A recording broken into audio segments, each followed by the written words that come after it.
my name's Emma and I'm from Investors Edge Real Estate. My role here is the Head of Property Management, and today I'm just going to discuss routine inspections and what's important when carrying one out. So one of the first and most obvious things is cleaning. Throughout any tenancy, the tenant has the responsibility as per their lease to ensure that it's maintained at a reasonable state of cleanliness. One of the other things that some people do and don't look for as much can be tenant maintenance.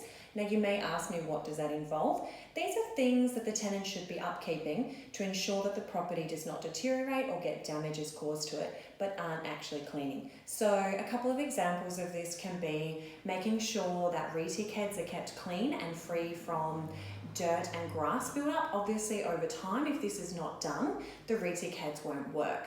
And as the tenants need to look after the gardens and make sure that's maintained, this includes just keeping it away from the retic so that we don't have issues later on.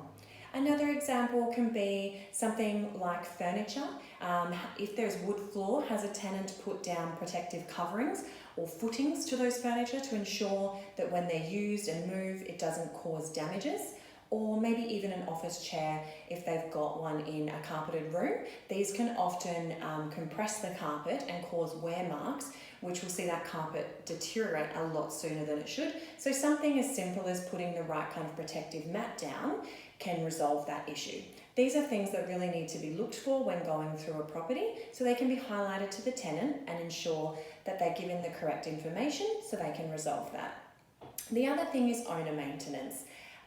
So some things are really obvious, such as plumbing. If there's a leaking tap, the tenant will probably report this too, but if not, again, you'll see it when you're going through the property and carrying out your inspection.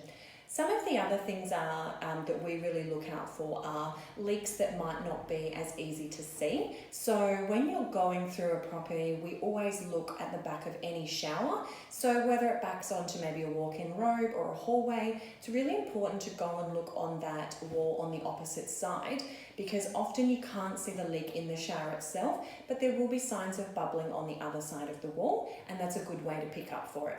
Sometimes we can also see it in the shower area. Within the grout, we might see cracking. We can then go and obtain free quotations to see if one, there is a leak, and two, what can be done to get that resolved. Some other preventative maintenance items that we look out for can be things like the age of flooring and painting. So while this might not be something you want to do right away, it's a really good thing to look out for and keep in mind so that you can plan ahead to see what expenses you're going to have coming up, maybe in the next 6, 12 months, even 24 months, so that you can plan for them.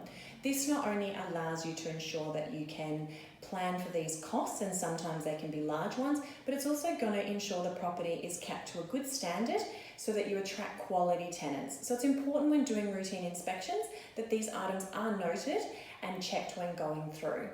Some other things that people may or may not look out for are gutters. Can you see if they're overflowing or if there's anything growing in them, particularly when leading up to the winter months, so that they can be cleaned out prior.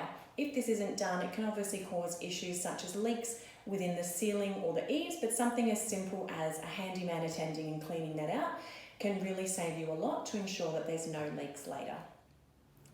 Thanks for watching the video, and I hope you've learned something from this today. Should you require assistance with routine inspections or anything property management related, please get in contact.